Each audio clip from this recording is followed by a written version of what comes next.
Hi, my name is Karen Holmes. I'm the founder and director of the World Peace Organization for the One World Government. Like many people, for the last couple of days, I've been glued to my media screen, my computer, watching on YouTube the impeachment trial of Donald Trump, the second impeachment trial of Donald Trump. Watching all those horrific videos of the people storming the U.S. Capitol, the effects of it that's going on. And I thought, as I was watching it, I really need to, instead of spending all my time in front of the TV or in front of my computer screen, I need to get back to work. So I decided to sit in front of another screen, and do a video instead. So I wanted to take this idea of where we are now and what's the potential for this.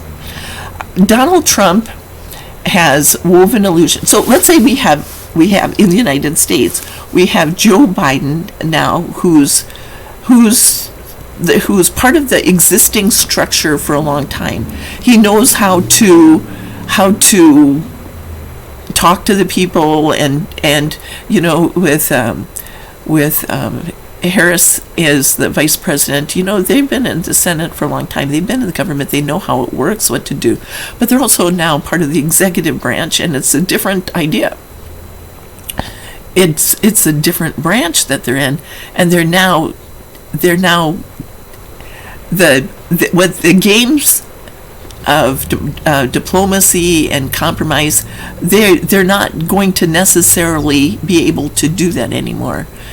Okay, so they're going to be blocked by people, the senators and the congressmen who basically are Republicans and are still Trump supporters. There's 74 million Trump supporters out there, people who voted for him. Maybe he's losing power, but they're not going to let go of those people. They have to consider.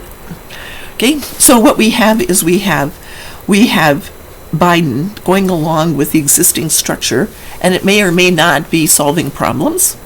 Right now he's dealing with Yemen, and Yemen is basically a failed state, and when their government collapsed, a proxy war started over them, and people from either side are trying to defend themselves by supporting one side or the other. So it's a mess, a humanitarian mess, and it's been that way for years now.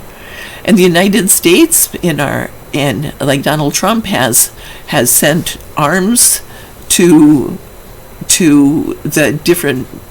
Saudi Arabia, and is that helping to foment the war? Does that help this humanitarian crisis? No. Basically, what it's doing is just continuing on the war, and the United States is making money because of it. So what we have is a potential future now with Donald Trump if the Republicans acquit him, which very likely they will. Why are they doing that? It's because both sides consider themselves to be protecting the Constitution and the government. And the reason for it is because the plan for world peace was introduced and opened up for debate, but the Republicans are holding on strong to the existing structure because they look at power. They're grabbing for power, and they're looking at that, and they're equating money and power, and whenever the Democrats do something like come up with a $1.9 trillion deal, then they panic because it's spending all the money. We can't waste all the money, and we can't do this. And so basically they both think that they're standing up and defending the Constitution, and they're doing their jobs, and they don't see that there's a problem there. So now what it is the plan for world peace. Can we solve this problem? Yeah. And that's because when you have the Democrats standing on the principles and the Republicans standing for power, the people's lives are affected next. And then finally, the last people to come in are the people who function for their own interests. So let's say when you look at the world peace marketing strategy that's on our website, you can see that everybody gets their chance to get their opportunity to get their life on a higher level, and it focuses on all of that. What people want and what each segment is. So we're going to talk about that at Oxford and Stonehenge.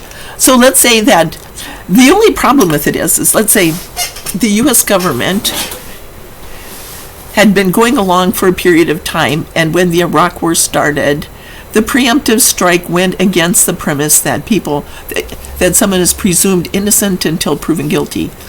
The preemptive strike is failed policy. It doesn't work because it was the same thing as with the black voters. In a way, it's a form of suppression and oppression. In the South, let's say that the people after the Reconstruction period, when the black people started to be free and being able to own property and things like that, they were trying to keep them under control. Okay, the people with the power, the white supremacists, were keeping them under control. And it's the same thing that happened in Iraq. The form of government that was introduced in Iraq after the Gulf War was a parliamentary form of government which keeps control over it. So that is what happened. It wasn't, Iraq is not a sovereign country, it's a controlled country, just like the way the black people have been in the South.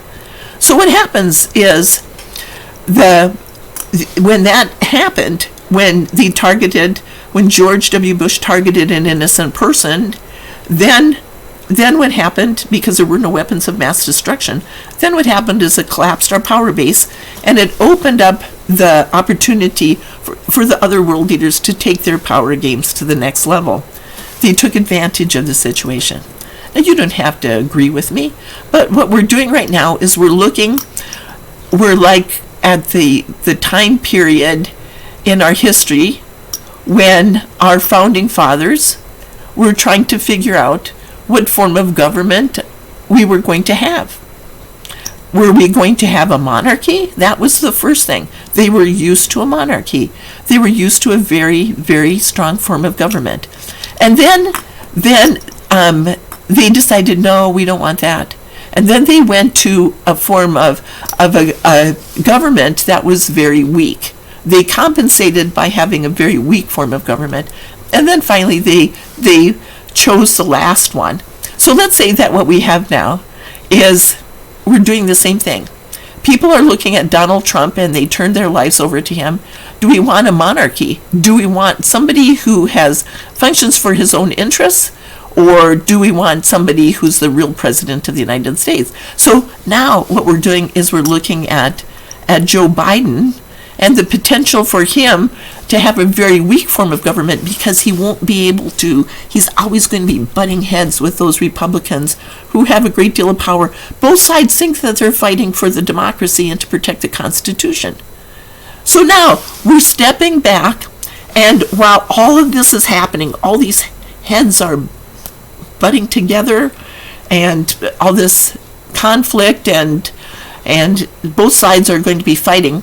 The rest of us, the people, are going to step back, and we're going to say, we really don't want either. We want a form of government where our presidents are solving the problems of the country. We're going to take what we don't like, and we're going to create something new. We're going to not be Republicans. We're not going to be Democrats. Okay, Donald Trump did something kind of interesting. He was an average person with no prior government experience, and he thought, hey, I know how to run the government. I'm going to do this. I'm going to run the government like a business. I'm a businessman. I know how to fire people. I know how to run a business. I even had a reality TV show that was very successful. Okay, now, what about that?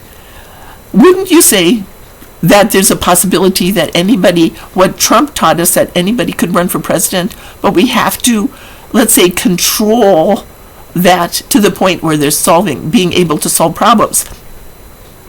If Trump couldn't solve problems, and Obama isn't solving problems because he's kind of butting heads with the other people, it's going to be 4 years of frustration, or Are we going to have 4 years of frustration, or are we going to have 4 years until Donald Trump becomes president again? And he's going to do that, and he's going to take over, and he's going to be the next president, and he's got his 74 million people, and he's going to keep them under his thumb.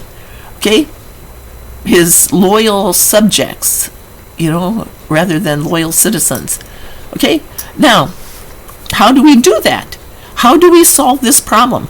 Well, how about if we start deciding through our own debate what we like and what we don't like? Okay? We say anybody can be president of the United States as long as he or she can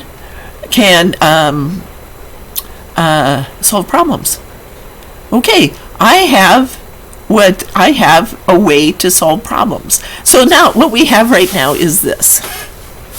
We have a problem-solving way to do this. When I started the prayer circle, it's up to us to solve the problems. When we prayed for peace, God dumped it back on our laps. And now it's up to us to bring world peace. Okay? So then the people have the right to do that. So I'm going to say this right now, that it's up to us to create the power of any government comes from the people. So now, on an individual basis, it's coming down to the individual basis where we have to take our unalienable rights to be able to create the life we want without interference, to be treated fairly and equally, and to have a voice in our government. So let's say this. We're going to start applying these unalienable rights, and we're going to come up with plans that benefit people. And everybody knows how to do that. I mean, look at how many nonprofit organizations there are out there that are going around and working on these principles like this.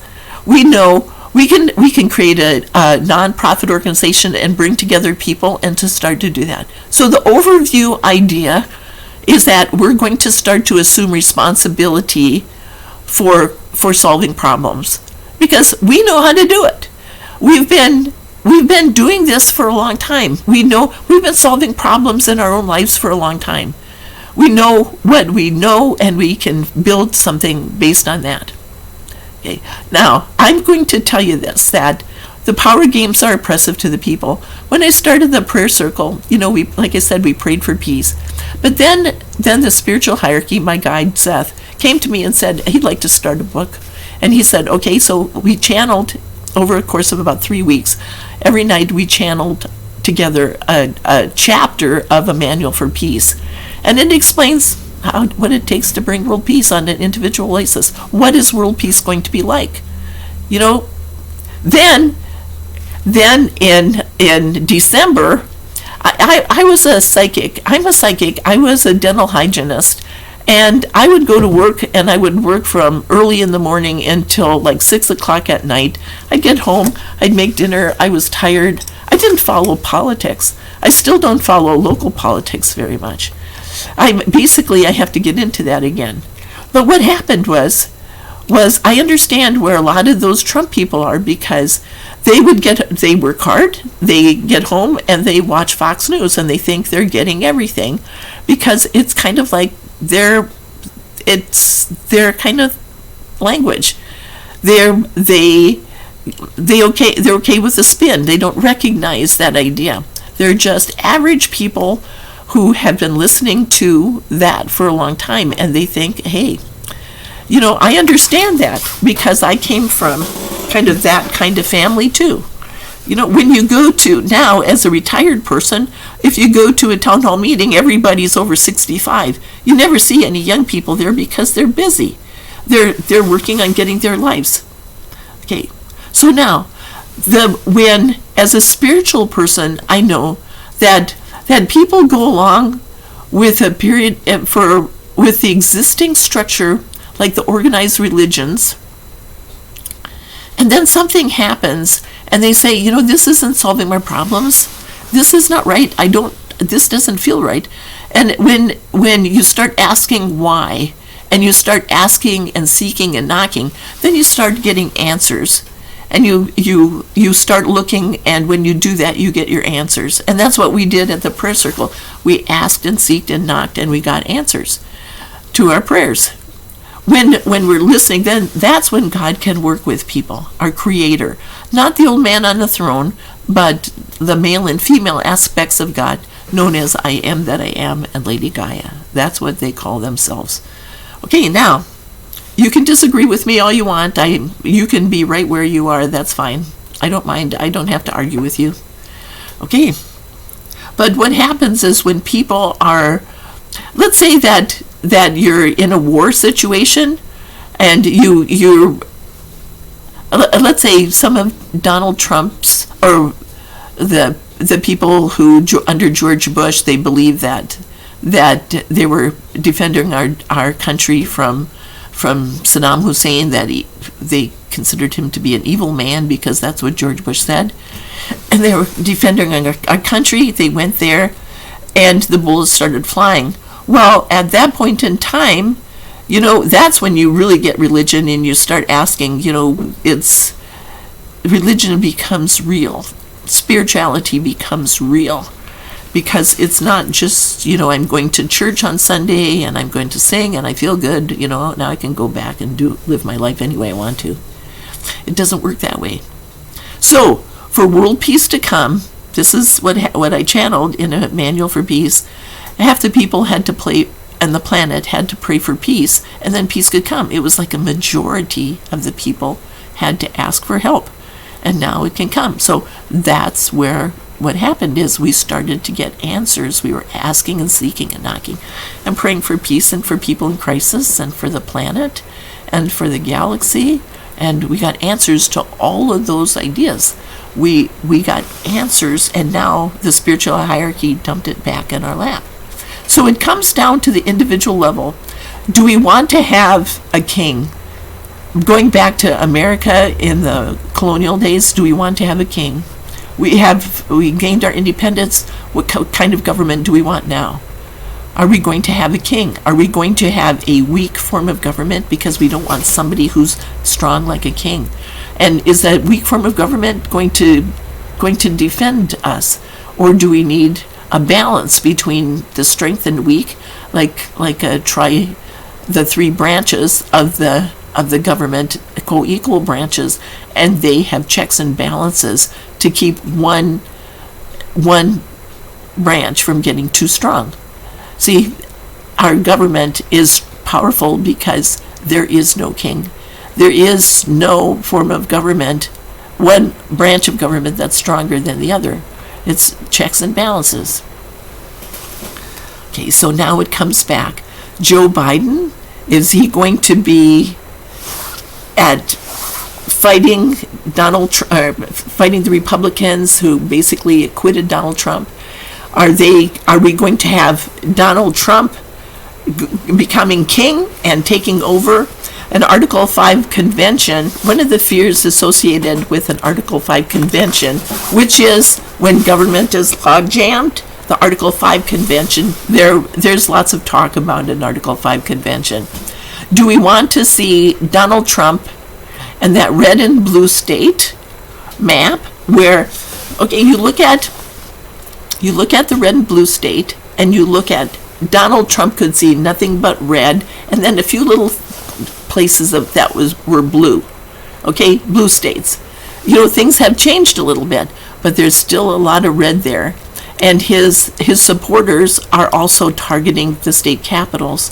So what we have is the potential for Donald Trump to attempt to control, if he's acquitted, attempt to control an Article 5 convention and put himself, he could undo the Constitution, a runaway convention. We don't know what is possible to do because it requires 2/3 of the states to agree to it and then 3/4 of the states to ratify it.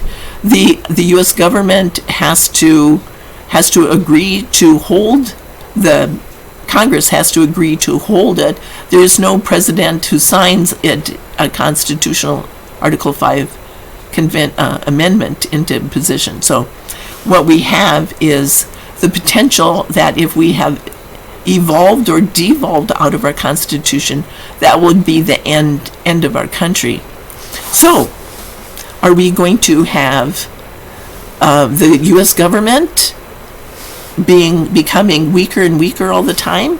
Are we going to have, and not solving problems, or are we going to have an Article 5 convention that is a runaway convention, or are we going to have a convention that is going to be an actual one where we stand up?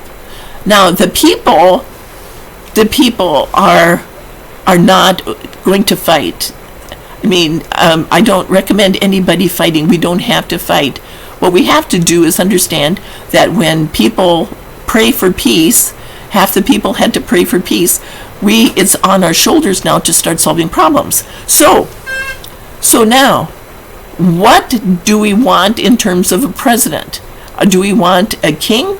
Do we want a weak person that is not solving problems, or do we want the balance between those two places is the middle ground, and that is we want a strong people who can solve problems and are going to not be in office a long time. We're going to address, let's say, term limits, campaign financing, an Article 5 convention where we address term limits, campaign financing, and things like balanced budget, the things that we need to address. And then what I'm proposing is that we have, when we debate this Article 5 convention, we address all the things that have been plaguing our country for so long, like the balanced budget. People keep coming up with ideas and amendments, and nobody is in agreement because of that butting their heads idea. So let's take this time period now and say, okay, America is equal to all the other countries, but we have a government and we're going to share it with other people, another layer that's on top of it. And then what we're going to do is we're going to decide as a world. We're going to say, this is what we don't like about the United States, and now we're going to come up with something that we do like. Now, the power goes back to the people, and we start solving problems. Who is going to run for office? Is it going to be another thing like when the squad came in and you had with AOC and that group, and then basically then you had Marjorie Taylor Greene coming in with her gun in her holster? We're going to stop those people from impeaching Donald Trump. You know, they came in, we're angry at them because Donald Trump is a really good man and we like him. And when you start talking over and over again that you're going to impeach him and you're impeaching him, we don't like that. Okay? So we like Donald Trump. Okay? Is Donald Trump solving problems? Is Biden solving problems? Then it's up to us to solve problems. Okay? If we are going to create this international government, are we going to become a failed state? Are we going to just kind of go like this because we're not solving problems? Or we're at like a war like Yemen is? Or are we going to go up and create this international government? If Donald Trump is going to try to control the Article 5 convention idea, then it's time to maybe get rid of our Constitution, say we've evolved out of it. It's time for us to defend the Constitution, but by solving problems. And we are good at it. Average people are really good at solving problems. Okay, so anybody can run for president, but it's going to be with term limits. And my theory is instead of the electoral college, we don't need the electoral college anymore. What we can do is we can say this.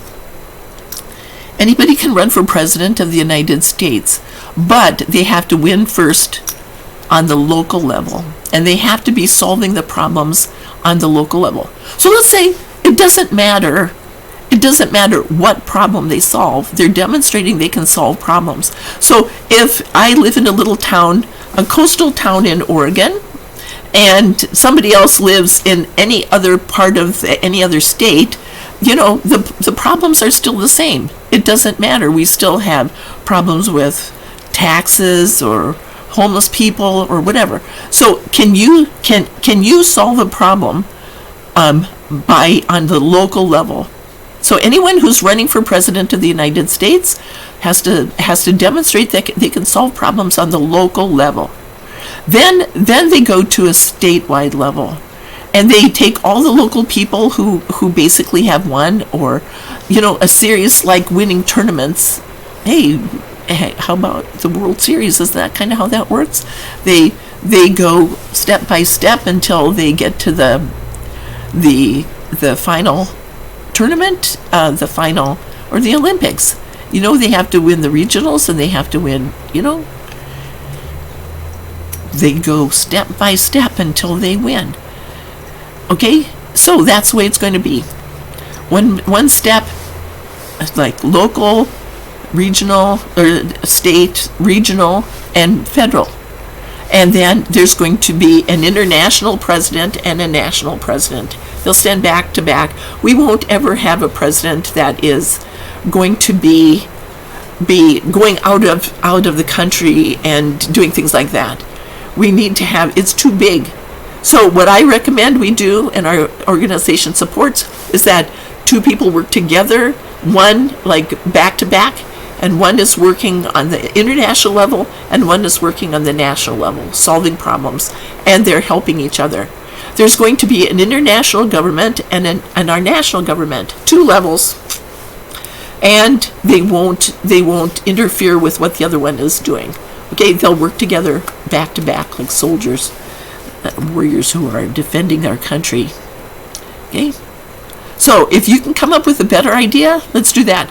But so the first step of going to this idea is people, when they're in crisis, people go along for a period of time when they're in crisis, and then see, this is what I was going to talk about, is that after the newsletters, then comes the books, and they're channeled messages from God on how to overcome any crisis, and I talked about that before. And then what we're going to do is we're going to take the newsletters and then now the books, and we're going to address that on the individual level, how to create your life. The Pass It On books, I channeled my books, and half the money that comes from the books goes to the organization. I have to make a living based on my talents and gifts too.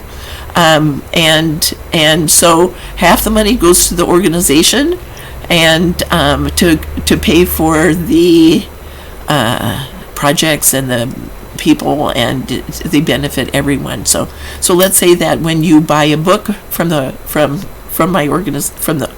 my business, my On the Rainbow Peace Store business, basically half the money goes to the projects, back to the organization. And that's kind of like a nice form of, not really taxation, but yeah, because you're supporting a nonprofit organization but getting a return on your investment that's more than 100%. You pay $3.50 for a book, and you get a plan for an international government. It explains to you how to create the life you want, step by step. So that's where we are now, is working on the individual level and preparing people for assuming responsibility for solving problems. If you are a businessman and you can solve problems, you can run for the national president or the international president, and you're only going to be there there's not going to be any power structure base anymore. It's going to be under the international government. The U.S. government, it doesn't change anything. You can stay in power as long as you want to, but it's going to change that whole thing. No, actually, it will change it because the changes are going to be beneficial to everybody. People will go in and do their jobs, and then they'll come home again, and they'll be solving problems that are there, demonstrating their capacity to solve problems.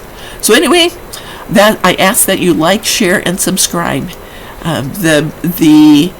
Join the debate on this. What kind of king do we want? What kind of government do we want? Do we want to go down into the abyss because of a global war like Yemen, and be a proxy, be location of a proxy war? Or do we want to be like a weak nation, like a third world nation? Or do we want to bring everybody up? That's the idea. What is the highest good for all people? Okay, and I'll talk about problem solving in another video. So, talk to you later. Like, share, and subscribe.